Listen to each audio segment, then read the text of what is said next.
Hello friends, welcome to Fantasy Good Tamil YouTube channel.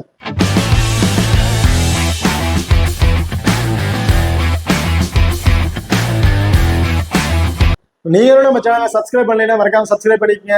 அப்படியே பக்கத்துல bell icon touch பண்ணிட்டு ஆல்ல கொடுங்க. நாங்க போடக்கூடிய வீடியோக்கள் எல்லாமே உடனுக்குடன் பாருங்க. இன்னைக்கு நம்ம இந்த வீடியோல இந்தியா அண்ட் ஸ்ரீலங்கா இவங்க ரெண்டு பேருக்கும் இடையில நடக்க இருக்கிற ஃபர்ஸ்ட் ஓடிஐ மேட்சோட சின்ன ப்ரீவியூ வீடியோ தான் பார்க்க போறோம். ஆமாங்க, ஃபர்ஸ்ட் மேட்ச் ஓடிஐ மேட்ச் வந்து ஸ்டார்ட் ஆக போகுது. 2ஆம் தேதி ஆகஸ்ட்ல வந்து மேட்ச் வந்து நடக்க இருக்கு. ஸோ இந்த மேட்சோட ஒரு சின்ன ப்ரிவியூ வீடியோ தான் வந்து பார்க்க போறோம். இந்த வீடியோ கடைசி வரைக்கும் ஸ்கிப் பண்ணாம பாருங்க. மேட்சை பொறுத்த வரைக்கும் 2ஆம் தேதி ஆகஸ்ட் நடக்க இருக்கு. டைமிங் மதியம் 2:30 மணிக்கு இந்த மேட்ச் வந்து நடக்க இருக்குங்க. 2:30 மணிக்கு போது 2 மணிக்கு டெஸ்ட் போட ஆரம்பிச்சிருவாங்க. கொஞ்சம் இயர்லியே வந்து மேட்ச் ஸ்டார்ட் ஆக இருக்கு. ஸோ இந்த மேட்சை பொறுத்த வரைக்கும் கொழும்புல தான் வந்து நடக்க இருக்கு. ஓகே, இப்போ நீங்களும் நம்ம டெலிகிராம் சேனல் வந்து ஜாயின் பண்ணலைன்னா மறக்காம ஜாயின் பண்ணிக்கிங்க. லாஸ்ட் ஹாஃப் அன் அவர்ல grand league and small league demo team வந்து கொடுத்துட்டு இருக்கோம். ஸோ அதுல இருந்து உங்களுக்கு தந்தாக்க பிளேயர்ஸா இருக்கட்டும் இல்ல கேப்டன் அண்ட் வைஸ் கேப்டன் ஆப்ஷனா இருக்கட்டும் சேஞ்சஸ் பண்ணி ப்ளே பண்ணி பாருங்க. அது மட்டும் இல்லாம லாஸ்ட் ஹாஃப் அன் அவர்ல 2 டீம்ல இருக்க பிளேயிங் லெவல்ல ஏதாவது மாற்றம் இருந்துச்சுன்னா அதுவும் வந்து நம்ம டெலிகிராம் சேனல் வந்து கொடுத்துட்டு இருக்கோம். ஸோ மறக்காம நம்ம டெலிகிராம் சேனல் வந்து ஜாயின் பண்ணிக்கிங்க. டிஸ்கஷன்ல லிங்க் இருக்கு. ஓகே, இப்போ அடுத்ததா பிச் ரிப்போர்ட் வந்து பார்ப்போம். ஸோ இந்த பிச்சை பொறுத்த வரைக்கும் பேட்டிங்கோட பவுலர்ஸ்க்கு வந்து பார்த்தீங்கன்னா ரொம்ப ஃப்ரெண்ட்லியா இருக்கும் அப்படின்னு சொல்லியிருக்காங்க. பவுலர்ஸ் பேட்டர்ஸை டாமினேட் பண்றதுக்கு ரொம்ப வாய்ப்புகள் அதிகமா இருக்கு. முக்கியமா ஸ்பின்னர்ஸ் வந்து பார்த்தீங்கன்னா ரொம்ப டாமினேட் பண்ணுவாங்க இந்த பர்டிகுலர் பெனோவை பொறுத்த வரைக்கும். ஏன் அப்படின்னு பார்த்தீங்கன்னா கிட்டத்தட்ட 50 ஓவர் மேட்ச் வந்து நடக்கிறதுக்கு கிட்டத்தட்ட 300 பால் வரையும் அங்க வந்து பிச்சில் வந்து பால் பிச் ஆகிறதுக்கு வாய்ப்புகள் இருக்கு. நிறைய ஸ்ட்ரகிள் ஆகிறதுக்கு வாய்ப்புகள் இருக்கு. அப்படிங்கிற பட்சத்துல பிச்சை வந்து ஈஸியா கிராக் ஆயிரும். ஸோ என்னதான் பிச்சை வந்து நல்லா ஸ்ட்ரெயின் பண்ணி நல்லா பிச்சை ரெடி பண்ணி வச்சிருந்தாலும் ஒரு 10 ஓவர் 15 ஓவர் போக வந்து பார்த்தீங்கன்னா பிச்சு கிராக் விழுறதுக்கான வாய்ப்புகள் வந்து இருக்கு. அந்த பர்டிகுலர் டைம்ல ஸ்பின்னர்ஸ் நல்லாவே டாமினேட் பண்ண வாய்ப்புகள் வந்து இருக்குங்க. ஸோ அப்படிங்கிற பட்சத்தில் ஸ்டார்டிங்ல பவர் பிளேல பேட்ஸ்மேனுக்கு ஃப்ரெண்ட்லியா இருக்கலாம்.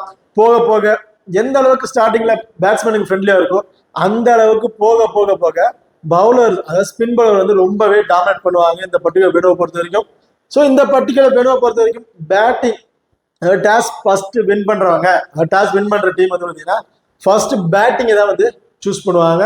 ஸோ பேட்டிங் ஃபர்ஸ்ட் வின் பண்ண கிட்டத்தட்ட ஒரு 242 அப்படிங்கிறத ஒரு ஆவரேஜ் ஸ்கோரா வந்து அடிச்சிட்டு இருக்காங்க. இந்த பர்டிகுலர் ஸ்கோரை பொறுத்த வரைக்கும் ஒரு 290 அப்படிங்கிற பட்சத்துல ஸ்கோர் அடிச்சிட்டாவே ஈஸியா வின் பண்றதுக்கான வாய்ப்புகள் இருக்கும். என்னைய பொறுத்த வரைக்கும் 260 எடுத்துட்டாவே பேட் ஃபர்ஸ்ட் பண்ற டீம் வந்து பாத்தீங்கன்னா வின் பண்றதுக்கான அதிகபட்ச வாய்ப்புகள் வந்து இருக்கு. ஓகே, பாரத வெனு வந்து பார்ப்போம். ஸோ வெனுவை பொறுத்த வரைக்கும் டோட்டலா வந்து 135 மேட்ச் வந்து பிளே பண்ணியிருக்காங்க. இதுல பேட் ஃபர்ஸ்ட் பண்ணவங்க 79 மேட்சும் பேட் செகண்டா பண்ணவங்க 56 மேட்சும் வந்து வின் பண்ணியிருக்காங்க. இதுல ஆவரேஜ் ஃபர்ஸ்ட் இன்னிங் ஸ்கோர் என்ன அப்படின்னு பார்த்தோம்னா 242ங்கிறதா ஒரு ஆவரேஜ் ஃபர்ஸ்ட் இன்னிங் ஸ்கோரா வந்து அடிச்சிருக்காங்க. ஐஎஸ் ஸ்கோரை பொறுத்த வரைக்கும் 375ங்கிறத அடிச்சிருக்காங்க. இதுதான் இந்தியா தான் அந்த ஸ்கோர் வந்து அடிச்சிருக்காங்க. லோவஸ்ட் ஸ்கோர் அப்படின்னு எடுத்துக்கிட்டோம்னா ஸ்ரீலங்கா 50 ரன்னுக்கே வந்து ஆல் அவுட் ஆயிருக்காங்க. அடுத்ததான் ஹெட்விட் ரெக்கார்ட் வந்து பார்ப்போம். ஸோ ஹெட்விட்டை பொறுத்த வரைக்கும் மொத்தம் 168 மேட்ச் வந்து பிளே பண்ணியிருக்காங்க. அதுல 99 மேட்ச் இந்தியாவும் 57 மேட்ச் வந்து ஸ்ரீலங்காவும் வின் பண்ணியிருக்காங்க. 11 மேட்சுக்கு வந்து நோ ரிசல்ட் எதுவும் கிடைக்கல. ஸோ இந்த ரெக்கார்ட்லயே வந்து பார்த்தீங்கன்னா இந்தியா ஹெட்டோட பொறுத்தவரைக்கும் ரொம்ப அப்பர் ரைட்ல இருக்காங்க வின்னிங் பொசிஷன்ல. ஓகே, இப்போ அடுத்ததான் நீங்களும் நம்ம ஃபோக்கஸ் 11 ஆப் வந்து இன்ஸ்டால் பண்ணலாம். மறக்காம இன்ஸ்டால் பண்ணிக்கங்க. டிஸ்கிரிப்ஷன்ல லிங்க் இருக்கு. Invite code FG. இந்த ஆப்பை பொறுத்த வரைக்கும் நீங்க ஸ்மால் லீக்ல ப்ளே பண்றதுக்கு ரொம்ப சூப்பரான ஆப்பா இருக்கும். மற்ற ஆப்புக்கு இந்த ஆப்புக்கு நீங்க கம்பேர் பண்ணும்போது நீங்க இன்வெஸ்ட்மெண்ட் பண்ற மணி வந்து பாத்தீங்கன்னா ரொம்ப கம்மியாவே வந்து இருக்குங்க. உதாரணத்துக்கு ஒரு 10,000 ரூபாய் அமௌண்ட் நீங்க ப்ளே பண்றீங்கன்னா ஃபோக்கஸ் 11 ஆப்ல 5448 ரூபா நீங்க இன்வெஸ்ட்மெண்ட் பண்ணா போதும். அதே மற்ற ஆப்ல 5750 ரூபா நீங்க இன்வெஸ்ட்மெண்ட் பண்ற மாதிரி இருக்கும். கிட்டத்தட்ட மற்ற ஆப்புக்கும் ஃபோக்கஸ் 11 ஆப்புக்கும் நீங்க கம்பேர் பண்ணும்போது 302 ரூபா வரையும் உங்களுக்கு சேவிங்ஸ் ஆகிறதுக்கு வாய்ப்புகள் இருக்கு. ஸோ இந்த 10,000 ரூபாய் அமௌண்ட் மட்டும் கிடையாதுங்க. 1000 ரூபாயில இருந்து 3000 5000 இந்த மாதிரி எந்த ஒரு வின்னிங் அமௌண்ட் நீங்க ப்ளே பண்ணாலும் உங்களுக்கு வந்து பாத்தீங்கன்னா 30 ரூபா 100 ரூபா 102 ஒரு 300 இந்த மாதிரி அமௌண்ட் வந்து உங்களுக்கு சேவிங்ஸ் ஆகிறது வாய்ப்புகள் இருக்கு. ஸோ ஒரு 30 ரூபான்னு எடுத்துக்கிட்டாலும் அது உங்களோட அமௌண்ட் தான். அப்படி சேவிங்ஸ் ஆகும் போது அடுத்த மேட்சுக்கு போது இன்னொரு 30 ரூபா கிட்டத்தட்ட 60 ரூபா வரை 2 மேட்ச் ப்ளே பண்ணும்போது உங்களுக்கு 60 ரூபா வரை வரும். அந்த 60 ரூபா வச்சு நீங்க இன்னொரு டீமோட ப்ளே பண்றதுக்கான வாய்ப்புகள் வந்து இருக்கு. ஸோ மறக்காம நம்ம ஃபோக்கஸ்ல வந்து இன்ஸ்டால் பண்ணி ட்ரை பண்ணி பாருங்க. டிஸ்கிரிப்ஷன்ல லிங்க் இருக்கு. இன்வைட் கோட் வந்து பாத்தீங்கன்னா FG. ஓகே, இந்த ஆப்ல இது மட்டும் இல்லாம இன்னொரு எக்ஸ்ட்ரா அட்வான்டேஜ் என்ன இருக்குது அப்படின்னு பார்த்தோம்னா எந்த ஒரு ஆப்லயுமே கொடுக்காத ஒரு ஃபியூச்சர், அதாவது எந்த ஒரு ஆப்லயுமே இந்த ஃபியூச்சர் வந்து இருக்காரு அந்த மாதிரி ஒரு ஆப்ஷன் கொடுத்துருக்காங்க. அது என்னன்னு பார்த்தோம்னா 5+1 அப்படிங்கிற ஒரு ஆப்ஷன் தாங்க. எந்த ஒரு ஆப்லயும் இந்த 5+1 இருக்கிற மாதிரி எனக்கு தெரியல. எனக்கு தெரிஞ்ச வரைக்கும் எந்த ஒரு ஆப்லயுமே கிடையாது. ஸோ இந்த ஆப்ல வந்து கொடுத்துருக்காங்க. 5+1 அப்படின்னா என்ன அப்படின்னு பார்த்தோம்னா ஒண்ணுமே பெருசா கிடையாதுங்க. 2 டீம்ல இருந்து ஒரு 6 பிளேயர் மட்டும் நம்ம பிக் பண்ணி பிளே பண்ணா போதும். அதாவது ஒரு டீம்ல இருந்து 5 பிளேயர் கம்பல்சரியும், இன்னொரு டீம்ல இருந்து ஒரே ஒரு பிளேயரை மட்டும் நம்ம பிக் பண்ணி captain and vice captain option கொடுத்து பிளே பண்ணலாம். ரொம்ப ரொம்ப சூப்பரான ஆப்ஷன் வைஸ்ல இருக்கு. ஸோ நம்மளுக்கு வந்து தெரிஞ்சிடும் இந்த பர்டிகுலர் டீம்ல இவன் தான் நல்லா பர்ஃபார்மன்ஸ் பண்ணுவாங்க, இந்த டீம்ல இந்த பிளேயர் தான் நல்லா பர்ஃபார்மன்ஸ் பண்ணுவாங்க அப்படிங்கிற நம்ம தெரிஞ்சிடும். ஸோ அந்த பர்டிகுலர் 6 பிளேயரை நம்ம கணிக்கிறது ரொம்பவே ஈஸியா இருக்கும். ஒரு 11 பேரை கணிக்கிறதா நமக்கு கொஞ்சம் கஷ்டமா இருக்குமே ஒழிய ஒரு 6 பிளேயரை ஈஸியா ட்ரீம் டீம்ல வர பிளேயரை நம்ம ஈஸியா வந்து கணிச்சிடலாம். ஸோ அந்த மாதிரி கணிச்சு நான் 6 பிளேயர் கரெக்டா நான் கணிக்க முடியும் அப்படிங்கிறவங்களுக்கு இந்த 5+1 அப்படிங்கிற ஆப்ஷன் வந்து ரொம்பவே சூப்பரா இருக்கும். மறக்காம வந்து ட்ரை பண்ணி பாருங்க. அது மட்டும் இல்லாம காமனா எல்லா ஆப்லயும் இருக்கக்கூடிய 10+1 அண்ட் 7+4 அப்படிங்கிற ஆப்ஷனும் வந்து இருக்கு. இதுல இன்னொரு முக்கியமான விஷயம் என்ன அப்படின்னு பாத்தீங்கன்னா, நம்ம ஃபோக்கஸ் லெவல் ஆப்பை பொறுத்த வரைக்கும் நீங்க வித்ட்ராவல் பண்ற மணிக்கு டிடிஎஸும் கிடையாது, நீங்க டெபாசிட் பண்ற மணிக்கு ஜிஎஸ்டியும் கிடையாது. மாறாக 6% வரையும் எக்ஸ்ட்ரா கேஷ் போனஸ் வந்து கொடுத்துட்டு இருக்கிறாங்க. ரொம்ப ரொம்ப சூப்பரான வயசுல ஆப் வந்து ரன் ஆயிட்டு இருக்கு. மறக்காம ட்ரை பண்ணி பாருங்க. டிஸ்கஷன்ல லிங்க் இருக்கு. Invite code FG. ஓகே, இப்போ அடுத்ததா 2 டீம்ல இருக்க பிளேயிங் லெவல்ல யார் யார் இருக்கா அப்படிங்கிறத வந்து பார்ப்போம். ஸோ இந்தியாவை பொறுத்த வரைக்கும் ரோஹித் சர்மா, சுமன் கில் இவங்க 2 பேரும் வந்து இன்னிங்ஸ் வந்து ஓபன் பண்ண போறாங்க. ரோஹித் சர்மா தான் இந்த டீமோட கேப்டன்ஷிப் வந்து பண்ணிட்டு இருக்காரு. And Virat Kohli, Shreyas Iyer, KL ராகுல், சிவம் துபே, அக்ஷர் பட்டேல், ஹர்ஷதீப் சிங், ராணா, குல்தீப் யாதவ் அண்ட் முகமது சிராஜ் இவங்க தான் இந்தியாவோட ஒரு பாசிபிள் பிளேயிங் ஆப்ஷன்ல வந்து இருக்காங்க. இப்போ அடுத்த ஸ்ரீலங்காவோட பிளேயினை பொறுத்த வரைக்கும் பெர்னாண்டோ, நிசாங்கா இவங்க 2 பேரும் வந்து இன்னிங்ஸை வந்து ஓபன் பண்ண போறாங்க. And Kusal Mendis, Samarawickrama, Asalanka, Wellalage, Hasaranga, Karunaratne, Theekshana, Madushanka and Pathirana இவங்க வந்து பாத்தீங்கன்னா ஸ்ரீலங்காவோட ஒரு பாசிபிள் பிளேயிங் ஆப்ஷன்ல வந்து இருக்காங்க. இப்போ அடுத்ததா 2 டீம்ல இருக்கக்கூடிய பிளேயர்ஸ், டபுள் ஆப்ஷன் பிளேயர்ஸ் யார் யாரு, அவங்களோட பிளஸ் ஆர் மைனஸ் என்னென்ன அப்படிங்கிறத டீட்டெயிலாக வந்து பார்ப்போம். ஸோ இந்தியாவை பொறுத்த வரைக்கும் KL ராகுல் அண்ட் அக்ஷர் பட்டேல் 2 பேரும் வந்து டபுள் ஆப்ஷன் பிக்ல வந்து இருக்காங்க. ஸோ KL ராகுலை பொறுத்த வரைக்கும் விக்கெட் கீப்பிங்ல கிடைக்கக்கூடிய அந்த 25+ ஃபேண்டசி பாயிண்ட் கம்பல்சரி வந்து கிடைச்சிரும். அண்ட் பேட்டிங் ஆடுறத கடைசி அந்த 15-10 ஓவருக்கு வந்தாலுமே இவற்று வந்து 30% ஒரு 35% வரையும் கம்பல்சரி நம்ம எதிர்பார்க்கலாம். அதுக்கு ஒரு ஆக்டிவ் பிளேயரா தான் வந்து இருக்காரு. ஸோ ரீசெண்ட் ஃபார்ம் ரொம்பவே சூப்பரான பெர்ஃபார்மன்ஸ் தான் இவர் வந்து இருக்காரு. ஸோ அப்படிங்கிற பட்சத்தில் ஒரு 30+2 ஒரு 40+ ஃபேண்டசி பாயிண்ட் வரையும் கிடைச்சிரும். அப்படிங்கிற பட்சத்தில் ஓவராலா ஒரு 65 ஒரு 70+ ஃபேண்டசி பாயிண்ட்டுக்கு ஒரு எலிஜிபிளான பிளேயரா வந்து இருப்பாரு. ஸோ ஓடிஐ பொறுத்த வரைக்கும் கம்பல்சரி ஒரு 65 ஒரு 70+ எடுத்தா மட்டும்தான் ட்ரீம் டீமுக்கு ஒரு எலிஜிபிள் ஆகிறதுக்கான வாய்ப்புகள் வந்து இருக்கு. ஸோ T20 அப்படி எடுத்துக்கிட்டீங்கன்னா 50+ ஸ்கோர் எடுத்தாவே 45 50+ எடுத்தாலே ஒரு ட்ரீம் டீமுக்கு ஒரு எலிஜிபிள் வாய்ப்புகள் வந்து இருக்கும். ஸோ T20 பொறுத்த வரைக்கும் ஒரு 120 பால் கிட்டத்தட்ட ஒரு 20 ஓவர் மேட்ச். ஸோ அப்படிங்கிற போது ஒரு 50 ரன் அடிச்சாவே அவங்க ட்ரீம் டீமுக்கு ஒரு எலிஜிபிள் பிளேயரா வந்து இருந்துருவாங்க. பட் ஓடிஐ பொறுத்த வரைக்கும் 50 ஓவர் மேட்ச் கிட்டத்தட்ட 300 பால் வந்து பிளே பண்றாங்க. ஸோ அப்படிங்கிற பட்சத்துல ஒரு 65 ஒரு 70+ ரன் அடிச்சா மட்டும்தான் ட்ரீம் டீமுக்கு ஒரு எலிஜிபிள் பிளேயரா வந்து இருக்க வாய்ப்புகள் வந்து இருக்கு. ஸோ அப்படி பட்சத்துல இந்த மேட்சை பொறுத்த வரைக்கும் 65 ஒரு 70+ ஃபேண்டசி பாயிண்ட் கம்பல்சரி எடுக்கிற பிளேயர்ஸ் மட்டும்தான் ட்ரீம் டீமுக்கு வந்து எலிஜிபிளாக வாய்ப்புகள் வந்து இருக்கு. ஸோ இப்போ அடுத்த அக்ஷர் பட்டேலை பொறுத்த வரைக்கும் 10 ஓவருமே கம்பல்சரி வந்து பவுல் பண்ணிடுவாருங்க. ஸோ ஒரு 10 ஓவர் பவுல் பண்ற பட்சத்துல இவற்று இருந்து நம்ம 2 அல்லது 3 விக்கெட் வரையும் எதிர்பார்க்கலாம். ஸோ 2 விக்கெட் எடுக்கிறார் அப்படின்னு வச்சாலும் இவர் வந்து பாத்தீங்கன்னா இவரோட பவுல் டைரக்ட் ஸ்டெம்புக்கு தான் பவுல் பண்ணுவார். அப்படின்னு வச்சு LBW எடுத்தாலும் இவருக்கு வந்து பாத்தீங்கன்னா ஒரு 37+ ஃபேண்டசி பாயிண்ட் வந்து கிடைச்சிடும். அது ஒரு LBW எடுக்கிறாரு, டைரக்ட் ஸ்டெம்பிக் பண்றாருன்னா டீம் இருக்கிற பாயிண்ட்லாம் கால்குலேட் பண்ணி ஒரு 37 ஃபேண்டசி பாயிண்ட் வரைக்கும் கம்பல்சரி வந்து கிடைச்சிடும். அப்படியே பட்சத்துல ஓவராலா ஒரு 2 விக்கெட் எடுத்துட்டாருன்னா ஒரு 60+ ஃபேண்டசி பாயிண்ட் விக்கெட் மூலயமாவே கிடைச்சிருங்க.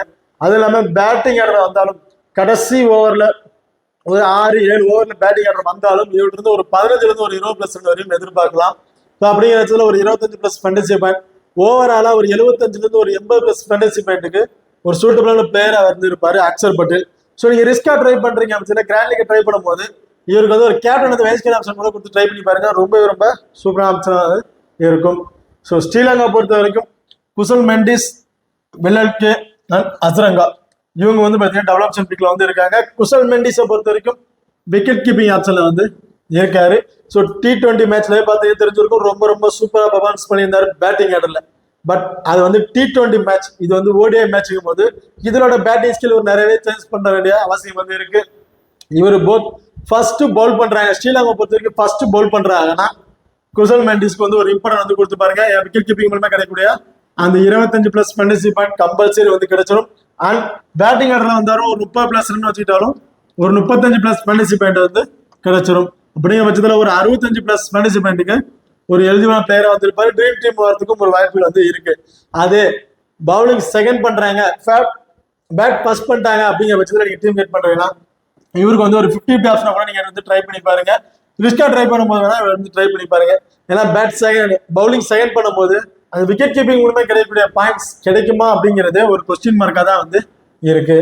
ஓகே, இப்போ அடுத்ததா அசரங்காவை பொறுத்த வரைக்கும் இவர் வந்து பாத்தீங்கன்னா 10 ஓவருமே வந்து கம்பல்சரி வந்து பவுல் பண்ணிடுவாரு.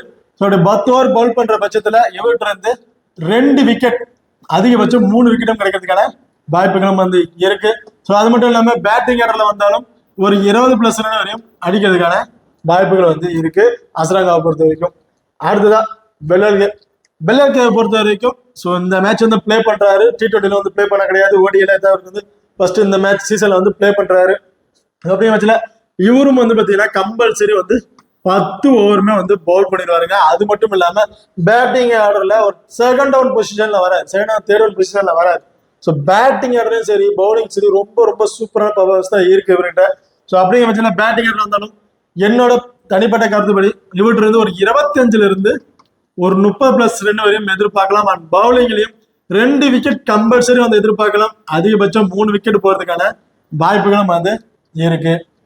ஓகே, இப்போ அடுத்ததா 50-50 ஆப்ஷன் பிளேயர்ஸ் யார் யாரு அப்படிங்கிறது பார்ப்போம். ஸோ அவங்களோட பிளஸ் ஆர் மைனஸ் என்னென்ன அப்படிங்கிறதையும் பார்ப்போம். ஸோ 50-50 ஆப்ஷன்ல இந்தியாவை பொறுத்த வரைக்கும் சிவம் துபே அண்ட் ஹர்ஷித் ராணா இவங்க 2 பேரும் வந்து பிக் பண்ணியிருக்கேன். ஸோ சிவம் துபே பொறுத்த வரைக்கும் பேட்டிங் ஆர்டர்ல ஒரு 3rd one and 4th one பொசிஷன்ல வராரு. ஸோ அப்படிங்கிற பட்சத்தில் இவர் பேட்டிங்ல இருந்து இவர்கிட்ட நம்ம ஒரு 20+ ரன் வரையும் எதிர்பார்க்கலாம். என்னை பொறுத்த இந்த பேட்ச்ல என்னோட தனிப்பட்ட இடத்துல கிட்டத்தட்ட இவர்கிட்ட இருந்து ஒரு 6 ஓவர்ல இருந்து ஒரு 7 ஓவர் வரையும் பவுல் பண்றதுக்கான வாய்ப்புகள் வந்து இருக்கலாம். மோஸ்ட்லி ஒரு 6 ஓவர் பவுல் பண்றதுக்கான வாய்ப்புகள் வந்து இருக்குங்க. ஸோ பவுல் பண்ற பட்சத்துல அன்எக்ஸ்பெக்டடா ஒரு விக்கெட் கிடைக்கிறதுக்கான வாய்ப்புகள் வந்து இருக்கு. அண்ட் பேட்டிங்ல இருந்தாலும் ஒரு 20+, ஒரு 25+ ஃபேண்டசி பாயிண்ட், விக்கெட் மூலமா கிடைக்கக்கூடிய ஒரு 25, டீம்ல இருக்கக்கூடிய 4, கிட்டத்தட்ட ஒரு 60+ ஃபேண்டசி பாயிண்ட் தான் இவருக்கு வந்து கிடைக்கிறதுக்கான வாய்ப்புகள் வந்து இருக்கு. ஸோ அதனால இவர் வந்து ஒரு 50-50 ஆப்ஷன் வந்து பிக் பண்ணியிருக்கோம். ஸோ அன்எக்ஸ்பெக்டா கேச்சஸ் ஏதாவது பிடிச்சிட்டாருன்னா இவர் வந்து ஒரு இம்ப்ரன் வந்து கொடுத்து பார்க்கலாம். ஸோ ஒரு கேச்சஸ் மூலமா கிடைக்கக்கூடிய பாயிண்ட்ஸ் இவருக்கு எதுவும் கிடைக்கலைன்னா இவர் வந்து ட்ரீம் டீமுக்கு எலிஜிபிள் ஆவாருங்கிறது ஒரு கொஸ்டின் மார்க்காக தான் வந்து இருக்கு. இப்போ அடுத்து ஹர்ஷித் ராணா பொறுத்த வரைக்கும் இவர் வந்து பார்த்தீங்கன்னா ஒரு எக்ஸ்பீரியன்ஸ் இல்லாத ஒரு பவுலர், ஒரு ODI மேட்சுக்கு ஒரு எக்ஸ்பீரியன்ஸ் இல்லாத ஒரு பவுலர் அப்படிங்கிற பட்சத்தில் இவருக்கு வந்து 10 ஓவருமே கம்பல்சரி பவுல் பண்ணுவாரா அப்படிங்கிறது ஒரு கொஸ்டின் மார்க்காக தான் வந்து இருக்கு. ஸோ என்னோட தனிப்பட்ட கருத்துப்படி இவர்கிட்ட இருந்து பார்த்தீங்கன்னா ஒரு 7 ஓவர் வரையும் நம்ம வந்து எதிர்பார்க்கலாம். ஸோ ஒரு 7 இருந்து ஒரு 8 ஓவர் கூட இவர் போடுறதுக்கான வாய்ப்புகள் இருக்கும். 10 ஓவர் கம்பல்சரி பவுல் பண்றதுக்கான வாய்ப்புகள் கிடையாது. ஒரு 7 ஓவர் பவுல் பண்ற பட்சத்துல இவர்கிட்ட நம்ம 2 விக்கெட் வரையும் எதிர்பார்க்கலாம்.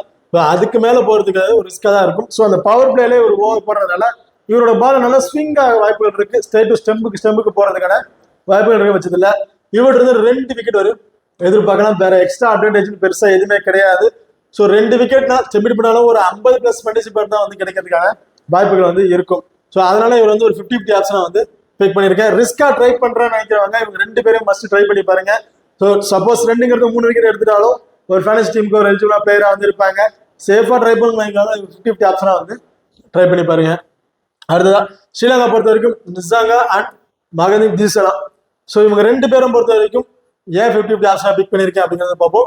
ஸோ நிசாங்கா பொறுத்த வரைக்கும் ODI T20 மேட்ச்ல நல்லாவே பர்ஃபார்மன்ஸ் பண்ணியிருந்தாரு. ரொம்ப ரொம்ப சூப்பரா பர்ஃபார்மன்ஸ் இருந்தாரு.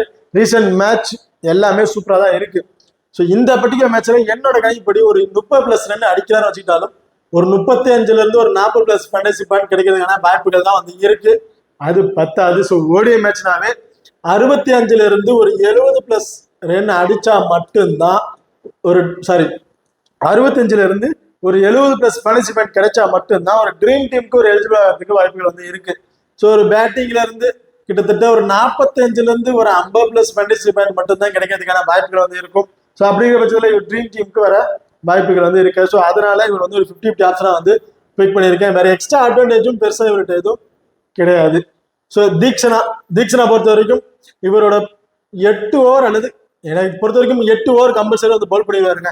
ஸோ அப்படி 8 ஓவர் பவுல் பண்ற பட்சத்துல ஒரு விக்கெட் என்ன பொறுத்த இந்த மேட்ச்ல வந்து பாத்தீங்கன்னா ஒரு விக்கெட் வரைக்கும் கிடைக்கிறதுக்கான வாய்ப்புகள் வந்து இருக்கு.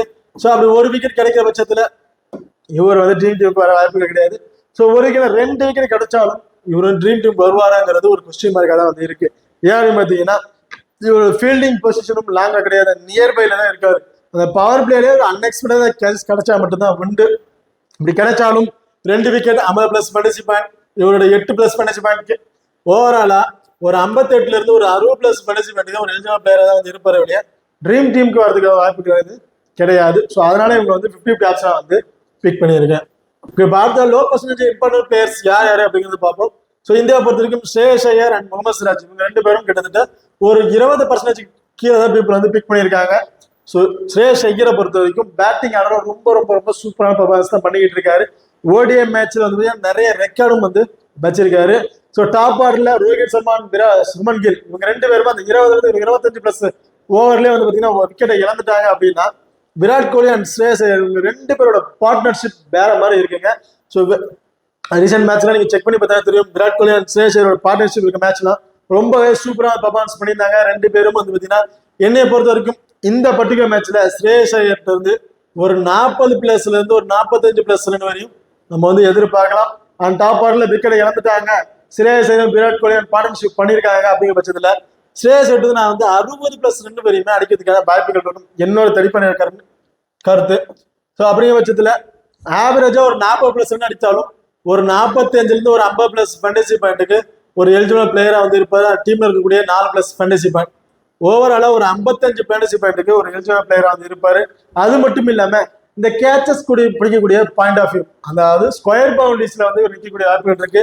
அப்படிங்கிற பட்சத்துல இவர்கிட்ட இருந்து நம்ம ஒரு விக்கெட் எடுத்துக்கிட்டாலும் ஓவராலா ஒரு 65 இருந்து ஒரு 70+ ஃபேண்டசி பாயிண்ட்டுக்கு ஒரு எலிஜிபிளான பிளேயரா வந்து இருப்பாரு ஸ்ரேயஸ் ஐயர். ஸோ டாப் ஆர்டர்ல 2 பேரும் விக்கெட் இழந்துருவாங்க, ரோஹித் சர்மா, சுமன் கில் விக்கெட் இழந்துருவாங்க. அப்படின்னு டீம் கிரியேட் பண்ணீங்கன்னா மோஸ்ட் ஒரு இம்பார்ட்டன்ட் கொடுத்து பாருங்க, ஸ்ரேயஸ் ஐயருக்கு ரொம்ப ரொம்ப சூப்பரான ஆப்ஷனா வந்து இருக்கும்.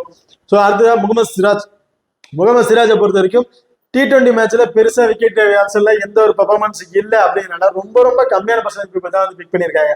ஸோ அது T20, இது ஓடிஐ. ஸோ 2க்கு வேரியேஷன் வந்து இருக்கு. ஸோ அப்படிங்கிற பட்சத்துல ஓடிஐ மேட்சை பொறுத்த வரைக்கும் என்னோட தனிப்பட்ட கருத்து சிராஜ் வந்து நம்ம 3 விக்கெட் வரையும் கம்பல்சரி வந்து எதிர்பார்க்கலாம். ஏன்னா ஓடிஐ மேட்ச்ல ஸ்ரீலங்கா கூட பிளே பண்ணும் போது நிறைய விக்கெட்ஸ் வந்து எடுத்திருக்காரு, நல்லா என்ஜாய் பண்ணி ப்ளோ பண்ணியிருக்காரு. ஸோ அப்படி இருக்க பட்சத்துல அதுவும் அந்த பவர் பிளேல பவுல் பண்ணும்போது நியூ பால்ல நல்ல ஸ்விங் கிடைக்கும்னு சொல்லியிருக்காங்க. அப்படி இருக்க பட்சத்துல சிராஜுக்கு வந்து போத் ஒரு இம்பார்ட்டன் வந்து கொடுத்து பாருங்க. என்னோட தனிப்பட்ட கருத்து நான் டீம் கிரியேட் பண்ண அந்த டீம்ல சிராஜுக்கு வந்து கம்பல்சரி ஒரு இம்பார்ட்டன் வந்து நான் வந்து கொடுத்துருப்பேன். ஸோ இந்த மேட்ச்ல விட்டு நம்ம ஒரு 3 விக்கெட் வரையும் எதிர்பார்க்கலாம். அண்ட் ஸ்கொயர் பவுண்டரிஸ் அந்த கேச்சஸ் பிடிக்கக்கூடிய பாயிண்ட் ஆஃப்ல இருக்கக்கூடியதால இவர்கிட்ட இருந்து ஒரு 12+ இருந்து ஒரு 16+ ஃபேண்டசி பாயிண்ட் வரைக்கும் கிடைக்கிறதுக்கான வாய்ப்புகள் வந்து இருக்கு. போத் இவங்க 2 பேருமே டிஃபரன்ஷிப்புக்கு வந்து ட்ரை பண்ணி பாருங்க, ஒரு சூப்பரான ஆப்ஷனா வந்து இருக்கும். ஓகே, பாரத ஸ்ரீலங்கா பொறுத்த வரைக்கும் பெர்னாண்டோ, சமர விக்ரமா அண்ட் கருணாரத்ன அசலங்கா இவங்க 4 பேரும் வந்து ரொம்ப ரொம்ப ரொம்ப லோ பர்சன்டேஜ்ல இருக்காங்க.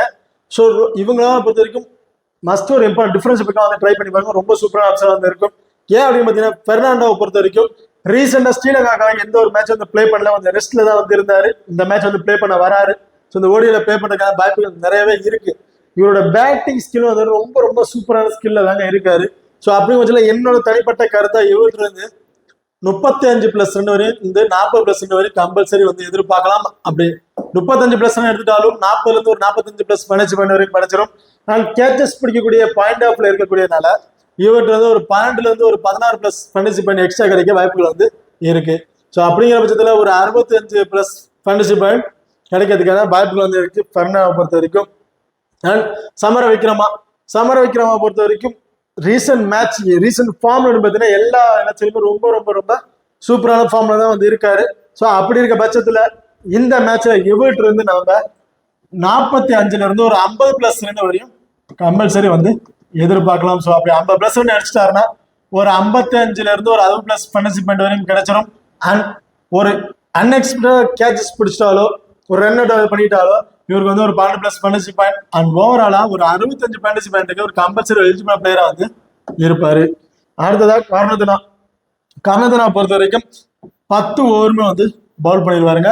ஸோ இவரை பொறுத்த வரைக்கும் செகண்ட் ஆஃப் பவுல் பண்றாருன்னா மோஸ்ட் ஒரு இம்பார்ட்டன் கொடுத்து பாருங்க. ஸோ விக்கெட் கேம்ஸ் நிறையவே கிடைக்கிறதுக்கான வாய்ப்புகள் வந்து இருக்கு. ஸோ விக்கெட் வந்து கிட்டத்தட்ட இவர்கிட்ட இருந்த என்னை பொறுத்த வரைக்கும் 2 விக்கெட் கம்பல்சரி வந்து கிடைக்கும். அதிகபட்சம் 3 விக்கெட் வரைக்கும் கிடைக்கிறதுக்கான வாய்ப்புகள் வந்து இருக்கு. அடுத்ததான் அசலங்கா. ஸோ அசலங்காவை பொறுத்த வரைக்கும் எல்லாரும் இந்த T20 மேட்சை பார்த்துட்டு ரொம்ப ஒஸ்டா பிளே பண்ணிட்டு இருக்காரு அப்படின்னு சொல்லி ரொம்ப கம்மியா தான் வந்து பிக் பண்ணியிருக்காங்க. ஸோ T20ங்கிறது வேற, ஓடிஐங்கிறது வேற. நான் ஆல்ரெடி சொல்லியிருப்பேன், T20ல பால்ல இருந்து அக்ரெசிவ் ஆடணும். ஸோ அந்த மாதிரி ஆட்சியில் தான் இருக்கும், அப்பதான் வந்து ஸ்கோர் எடுக்க முடியும். ஸோ அந்த மாதிரி ஆடும் போது ஏரியா அந்த விக்கெட்டை வந்து இழந்துடுறாங்க. ஆனா ஓடியை பொறுத்த வரைக்கும் அப்படி கிடையாது. பாலுக்கு பால் பிளே பண்ணாவே போதும். 6 பாலுக்கு ஓவருக்கு 6 ரன் அடிச்சாவே போதும். கிட்டத்தட்ட 300 பால் வரையும் கிடைக்கும் நமக்கு. 300 பாலுக்கு 1 ரன் அடிச்சாலும் 300 ரன் வரையும் மறைக்கிறது. ஸோ அந்த மாதிரி இருக்க பட்டியலில் அசலங்கா அதை நல்லாவே டேக்கன் பண்ணி பிளே பண்ணக்கூடிய ஒரு பிளேயர். மிக வச்சதுல இவர்கிட்ட இருந்து ஒரு 35ல இருந்து ஒரு 40% வரையும் நம்ம எதிர்பார்க்கலாம். ஸோ ரிஸ்கா ட்ரை பண்றேன், கிராண்ட் லீக்கை ட்ரை பண்றவங்க இந்த மாதிரி ஆப்ஷன்ஸ் நீங்க ட்ரை பண்ணி பாருங்க, ரொம்ப சூப்பரா வந்து இருக்கும். இப்போ அடுத்தது ஹை பர்சன்டேஜ்ல சேஃபான பிளேயர்ஸ் யார் அப்படிங்கிறது பார்ப்போம். ஸோ இந்தியாவை பொறுத்த வரைக்கும் ரோஹித் சர்மா, விராட் கோலி, KL ராகுல், அக்சர் பட்டேல் அண்ட் குல்தீப் யாதவ், இவங்க 5 பிளேயரும் 80% மேல பீப்புள் வந்து பிக் பண்ணியிருக்காங்க. ஸோ அதுக்கான ஒருத்தான பிளேயரா அப்படிங்கிறது வந்து பார்ப்போம். அண்ட் ரோஹித் சர்மா, விராட் கோலி. இப்போ ரோஹித் சர்மான்னு எடுத்துக்கிட்டோம்னா ரொம்ப சூப்பரா வந்து பிளே பண்ணக்கூடியாரு. ஸ்டார்டிங்ல இருந்து அவர் அக்ரெசிவா ஆட மாட்டாருங்க. ஸோ பால் தகுந்தாக்குல மிடில் வர பாலுக்கு பால் ஆடிட்டு இருப்பாரு. கொஞ்சம் பர்டிகுலர் ஸ்கோர் வந்ததுக்கு அப்புறம் அவரோட பேட்டிங் ஆடுறது வேற மாதிரி சேஞ்சஸ் ஆகிரும். எல்லா பாலுமே அடிச்சு ஆடக்கூடிய இருப்பாரு. ஸோ என்னோட தனிப்பட்ட கருத்துப்படி இவர்கிட்ட இருந்து நம்ம 40+ இருந்து ஒரு 50+ வரைக்கும் கூட நம்ம எதிர்பார்க்கணும். அதுக்கான இருக்கிற பிளேயர் தான் இவர். ஸோ ரொம்பவே சூப்பரா பர்ஃபார்மன்ஸ் பண்ணிட்டு இருக்காரு. ரீசன்ட் ஃபார்முமே வேற லெவல்ல வந்து இருக்கு. ஸோ அப்படிங்கிற பட்சத்தில் போத் இவரெல்லாம் வந்து பார்த்தீங்கன்னா ஸ்மாலுக்கு ட்ரை பண்ணா கேப்டன் ட்ரை பண்ணி பாருங்க. அண்ட் விராட் கோலி. ஸோ விராட் கோலி எடுத்துக்கிட்டோம்னா அவரோட பேட்டிங் ஆர்டர் எப்படி பேட் பண்ணுவாருன்னு யாருக்குமே தெரியாது. அந்த மாதிரி சேஞ்சஸ் பண்ணிக்கிட்டே இருப்பாரு. அவர் பேட்டிங் ஸ்கில்ல எந்த மாதிரி பேட் பண்ணுவாருன்னு பவுலர்ஸ் ஆக கூட கவனிக்க முடியாது. அந்த மாதிரி ஒரு பேட்டிங் ஸ்கில்ல இருக்கக்கூடிய ஒரு பிளேயர் வந்து சொல்லுவேன். ஸோ இவரோட பேட்டிங்ல இருந்து என்ன பொறுத்த வரைக்கும் 50+2 வரையும் எடுக்கிறதுக்கான வாய்ப்புகள் வந்து இருக்கு. ஸோ எடுத்தோடனே அக்ரெசிவா ஆட மாட்டாருங்க. பாலுக்கு தகுந்தாக்குல எந்த மாதிரி பாலுக்கு எப்படி ஆடணும் அப்படிங்கிறத தெரிஞ்சுக்கிட்டு அது மாதிரி பிளே பண்ணக்கூடிய ஒரு பிளேயர். ஸோ அப்படிங்கிற பட்சத்துல இந்த இதுல எவ்வளவு 50+2 வரையும் அடைக்கிறதுக்கான வாய்ப்புகள் வந்து இருக்கு. ஸோ 50+2னா கிட்டத்தட்ட ஒரு 60+ ஃபேண்டசி பாயிண்ட் வரையும் கிடைச்சிடும் பேட்டிங் ஆர்டர்ல இருந்து மட்டும். அண்ட் இவர்கிட்ட இருந்து பாத்தீங்கன்னா கேச்சஸ் பிடிக்கக்கூடிய பாயிண்ட்ஸ் வந்து கிடைக்க வாய்ப்புகள் இருக்குங்க. சரி, எந்தெந்த இடத்துல கேச்சஸ் பிடிக்க வாய்ப்புகள் இருக்குமோ அந்த இடத்துல அவரோட ஃபீல்டிங் பொசிஷன் வந்து சேஞ்சஸ் பண்ணிட்டே இருப்பாங்க. லாங் ஆஃப்ல இருப்பாரு, ஸ்கொயர் பவுண்டரியில இருப்பாரு, எந்த மாதிரி இருப்பாங்கிறது அந்த கடைசி டைம்ல அந்த பவுலர்ஸோட இன்ஸ்ட்ரக்ஷன் பொறுத்து தான் இருக்கு. ஸோ அப்படிங்கிற பட்சத்துல இவர்கிட்ட இருந்து நம்ம ஒரு 20+ ஃபேண்டசி பாயிண்ட் அந்த கேச்சஸ் மூலியமா கிடைக்கிறதுக்கான வாய்ப்புகள் வந்து இருக்கு. ஸோ அப்படிங்கிற பட்சத்துல ஒரு 80ல இருந்து ஒரு 90+ ஃபேண்டசி பாயிண்ட்டுக்கு ஒரு சொல்லிட்டு பிளேயரா வந்து இருப்பாரு. அடுத்த KL ராகுல் நான் சொன்ன மாதிரி விக்கெட் கீப்பிங் பண்றாரு. விக்கெட் கீப்பிங் மூலயமா ஒரு 25 ஃபேண்டசி பாயிண்ட், பேட்டிங் ஆர்டர் மூலயமா ஒரு 35 ஃபேண்டசி பாயிண்ட் போது ஒரு ஓவராலா ஒரு 65ல இருந்து ஒரு 70+ ஃபேண்டசி பாயிண்ட்டுக்கு ஒரு சுத்தமா பிளேயரா வந்து இருப்பாரு. ஆனா அக்சர் பட்டேல் குல்தீப் யாதவ் இவங்க 2 பேருமே போத் ஒரு இம்பார்ட்டன் வந்து கொடுத்து பாருங்க. ஏன் அப்படின்னு பார்த்தா 2 பேருமே ஸ்பின் பவுல் பண்ணக்கூடியவங்க. அந்த பர்டிகுலர் வெளில ஸ்பின்னருக்கு வந்து ரொம்ப டாமினேட் பண்ணக்கூடியனால என்னை பொறுத்த வரைக்கும் குல்தீப் யாதவ் கடைசி அந்த 10 ஓவர்ல ஒரு 2 ஓவர் போறதுக்கான வாய்ப்புகள் வந்து இருக்கு. ஸோ அக்சர் பட்டேல் அந்த பவர் பிளேல அவர் ஓவரை முடிச்சிருவாங்க. ஸ்டார்டிங் அந்த டெத் ஓவர் போடுறதுக்கான வாய்ப்புகள் வந்து இருக்காது. அந்த மிடில் ஓவர் பவர் பிளேல வந்து ஓவரை முடிச்சிருவார். ஓவர் முடிக்கிற பட்சத்தில் இவர்கிட்ட இருந்து 2 அல்லது 3 விக்கெட் வரையும் எதிர்பார்க்கலாம். அண்ட் பேட்டிங் ஆர்டர்ல வந்தாலும் ஒரு 20+ வரையும் நம்ம எதிர்பார்க்கலாம். குல்தீப் யாதவை பொறுத்த வரைக்கும் டெத் ஓவர்ல பவுல் பண்றதுக்கான வாய்ப்புகள் வந்து இருக்குங்க. கடைசி அந்த 10 ஓவர்ல இனி ஒரு 2 ஹவர்ஸ் போறதுக்கான வாய்ப்புகள் வந்து இருக்கும். அப்படிங்கிற பட்சத்துல ஸ்டார்டிங்ல ஒரு 2 விக்கெட் எடுத்துட்டாலும் அந்த கடைசியில எல்லா பாலுமே அடிச்சு ஆட்டம் நடப்பாங்க. ஒரு அக்ரெசிவான பேட்டிங் ஆர்டர் இருக்கும். அப்படிங்கும் போது இவர்கிட்ட இருந்து 2 விக்கெட் வரைக்கும் கிடைக்கிறதுக்கான வாய்ப்புகள் வந்து இருக்கு. போத் ரிஸ்கா ட்ரை பண்றவங்க இவங்க ஒரு 2-3 டீம்ல கேப்டன் வைஸ் கேப்டன் கூட ட்ரை பண்ணி பாருங்க. ஓகே, பார்த்ததா ஸ்ரீலங்காவை பொறுத்த வரைக்கும் Nissanka, Kusal Mendis, Pathirana and Azarenka. So இவங்களும் வந்து பார்த்தீங்கன்னா போத் 8% வந்து பிக் பண்ணியிருக்காங்க. இவங்க 70%க்கு மேல வந்து பீப்புள்ஸ் வந்து பிக் பண்ணியிருக்காங்க. ஸோ அதுக்கான ஒருத்தான பிளேயரா அப்படிங்கிறத பார்ப்போம். ஸோ நிசாங்கா பொறுத்த வரைக்கும் நான் ஆல்ரெடி சொல்லியிருப்பேன், என்னை பொறுத்த வரைக்கும் 50-50 ஆப்ஷனா வந்து நீங்க வேணா ட்ரை பண்ணி பாருங்க. ஏன்னா பேட்டிங்ல இருந்து மட்டும் கிட்டத்தட்ட ஒரு 45+2 மேல அடிக்கணும். அப்படி அடிச்சா மட்டும்தான் ஒரு ட்ரீம் டீமுக்கு வர வாய்ப்புகள் வந்து இருக்கு. ஏன்னு கேட்டீங்கன்னா ஓடியை பொறுத்த வரைக்கும் 65 இருந்து 70 பிளஸ் பார்ட்டிசிபென்ட் மேல எடுத்தா மட்டும்தான் ட்ரீம் டீமுக்கு ஒரு எலிஜிபிள் ஆக முடியும். அப்படி இருக்க பட்சத்துல இவர் பேட்டிங் ஆர்டர்ல இருந்து ஒரு 45 இருந்து 50 பிளஸ் ரன் வரையும் அடிச்சா மட்டும்தான் ஒரு ட்ரீம் டீமுக்கு ஒரு எலிஜிபிள் பிளேயரா வந்து இருப்பாரு. மற்றபடி இவர் வந்து ஒரு ரிஸ்கான ஆப்ஷனா வந்து இருப்பாரு. ஸோ என்னை பொறுத்த வரைக்கும் ஒரு 50 ஆப்ஷனா வந்து ட்ரை பண்ணி பாருங்க. இவரை 70% 75% மேல பீப்புள் பிக் பண்ணியிருக்க காரணம் என்ன அப்படின்னு பாத்தீங்கன்னா லாஸ்ட் T20 மேட்ச்ல பாத்தீங்கன்னா ரொம்ப சூப்பரா பர்ஃபார்மன்ஸ் பண்ணியிருந்தாரு. ஸோ அந்த ஒரு காரணத்தினாலே கிட்டத்தட்ட 75% மேல பீப்புள் வந்து பிக் பண்ணியிருக்காங்க. ஸோ அது வந்து பாத்தீங்கன்னா ஒரு ரிஸ்கான ஆப்ஷனா தான் வந்து இருக்கும். என்னைய பொறுத்த வரைக்கும் இவரை வந்து நீங்க ஒரு 50 ஆப்ஷனா வந்து ட்ரை பண்ணி பாருங்க. அண்ட் குஷல் மெண்டிஸை பொறுத்த வரைக்கும் சேம் விக்கெட் கீப்பிங் பண்றாரு அண்ட் இன்னிங்ஸ் 7 பண்றாரு. ஸோ அதனால இவருக்கு வந்து 80% பீப்புள் வந்து பிக் பண்ணியிருக்காங்க. ஸோ என்னைய பொறுத்த வரைக்கும் ஃபர்ஸ்ட் பவுல் பண்றதா இருந்தா இவருக்கு வந்து ஒரு இம்பார்ட்டன்ட் கொடுத்து பாருங்க. செகண்ட் பவுல் பண்ற போறதா 50 ஆப்ஷனா வந்து ட்ரை பண்ணி பாருங்க. அண்ட் பத்ரினா பொறுத்த வரைக்கும் லாஸ்ட் மேட்ச் வந்து பாத்தீங்கன்னா அந்த T20 மேட்ச் கடைசி மேட்ச்ல ஒரு இன்ஜுரி ஆயிடுச்சு, ஷோல்டர் வந்து இன்ஜுரி ஆயிருக்கு. ஸோ அப்படிங்கிற பட்சத்துல இவர் வந்து மேட்ச்ல இருப்பாருங்கிறது ஒரு கொஸ்டின் மார்க்காக தான் இருக்கு. ரீசெண்டா வந்து நியூஸ்ல வந்து பாத்தீங்கன்னா சரியாயிட்டாரு, பவுல் பண்ணுவாரு, இந்த மேட்ச்ல வந்து இருப்பாரு அப்படிங்கிற மாதிரி தான் கொடுத்துருக்காங்க. சரி அப்படியே இருந்தாலும் இவரோட 10 ஓவருமே வந்து கம்பல்சரி வந்து பவுல் பண்ண மாட்டாருங்க. ஏன்னா 10 ஓவர் பவுல் பார்த்தா இவரோட பவுலிங் ஸ்கில்லுக்கு ஹேண்ட் இன்ஜுரி ஆகிறதுக்கு நிறைய வாய்ப்புகள் வந்து இருக்கு. ஸோ அப்படிங்கிற பட்சத்துல இவர்கிட்ட இருந்து ஒரு 7 இருந்து ஒரு 8 ஓவர் வரையும் நம்ம வந்து எதிர்பார்க்கலாம். ஸோ அப்படி பவுல் பண்ற பட்சத்துல ஒரு விக்கெட் ஒரு அன்எக்ஸ்பெக்டா 2 விக்கெட் வரையும் கிடைக்கிறதுக்கான வாய்ப்புகள் தாங்க இருக்கும். அண்ட் கேச்சஸ் மூலியமா கிடைக்கக்கூடிய ஒரு 12 இருந்து ஒரு 16 பிளஸ் பார்ட்டிசிபென்ட் கிடைக்கிறதுக்கான வாய்ப்புகள் வந்து இருக்கு. ஸோ அப்படிங்கிற பட்சத்துல 50 ஆப்ஷனா வந்து நீங்க வந்து ட்ரை பண்ணி பாருங்க. ரிஸ்கா ட்ரை பண்ணும்போது வேணா இவர் வந்து ட்ரை பண்ணி பாருங்க. ட்ரீம் டீம் வளர்ச்சி ஆகிறதுக்கு வாய்ப்புகள் வந்து ரொம்ப கம்மியாக தான் வந்து இருக்கும். அடுத்ததா அசரங்கா பத்தி நான் ஆல்ரெடி சொல்லியிருப்பேன். கிட்டத்தட்ட 2ல இருந்து 3 விக்கெட் வரையும் கிடைக்கிறதுக்கான வாய்ப்புகள் வந்து இருக்கு. பேட்டிங் ஆர்டர் வந்தாலும் ஒரு 15ல இருந்து ஒரு 20 பிளஸ் ரன் வரையும் அடிக்கிறதுக்கான வாய்ப்புகள் வந்து இருக்கு. இப்போ அடுத்த விக்கெட் கீப்பிங் ஆப்ஷன்ல சேஃபான ஆப்ஷன் யார் அப்படின்னு பார்த்தீங்கன்னா என்னை பொறுத்த வரைக்கும் சும்மா லீக்ல ட்ரை பண்ணும்போது KL ராகுல் அண்ட் குஷல் மெண்டிஸ் இவங்க 2 பேருமே வந்து ட்ரை பண்ணி பாருங்க. ஸோ 2 பேர் இருந்தும் ஒரு கசிமான ஸ்கோர் வரதுக்கான வாய்ப்புகள் வந்து இருக்கு. ரிஸ்கா ட்ரை பண்றேன், கிராண்ட் லீக்கா ட்ரை பண்ற பட்சத்துல குஷல் மெண்டிஸ் ஒரு 5-6 டீம்லயும் KL ராகுலும் ஒரு 10 டீம்லயும் வந்து ட்ரை பண்ணி பாருங்க. 50 ஆப்ஷனா வந்து டீமை வந்து பிரிச்சு வந்து ட்ரை பண்ணி பாருங்க. இல்ல ஸ்மால் லீக்லயே சேஃபான ஆப்ஷன்ல யாராச்சும் ஒருத்தர் தான் நான் ட்ரை பண்றேன் அப்படின்னு வச்சுக்கிங்கன்னா KL ராகுலுக்கு வந்து அந்த ஆப்ஷன் வந்து கொடுத்து பாருங்க. ஏன்னா பேட்டிங் வரதுக்கு முன்னாடியே அந்த விக்கெட் கீப்பர் கிடைக்கக்கூடிய ஒரு 25ல இருந்து ஒரு 30 பிளஸ் பார்ட்டிசிபென்ட் கிடைக்கிற வாய்ப்புகள் வந்து இருக்கு. அண்ட் 15 இந்த கடைசி அந்த 15-10 ஓவருக்கு பேட்டிங் ஆர்டர்ல வந்தாலும் இவர்கிட்ட இருந்து சாலிடா ஒரு 30ல இருந்து ஒரு 35 பிளஸ் ரன் வரையும் நம்ம எதிர்பார்க்கலாம். அப்படிங்கிற பட்சத்துல ஸ்மால் லீக்ல யாராச்சும் ஒருத்தரை மட்டும் தான் ட்ரை பண்றேன்னா KL ராகுலை வந்து இங்கே ட்ரை பண்ணி பாருங்க. ஓகே, இப்போ அடுத்ததான் கேப்டன் அண்ட் வைஸ் கேப்டன் ஆப்ஷனுக்கு எலிஜிபிள் பிளேயர்ஸ் யார் அப்படிங்கிறத பார்ப்போம். ஸோ ஸ்மால் லீக்ல ட்ரை பண்ணும்போது மோஸ்ட்லி இவங்க வந்து எல்லாருமே ட்ரை பண்ணி பார்த்துருப்பாங்க.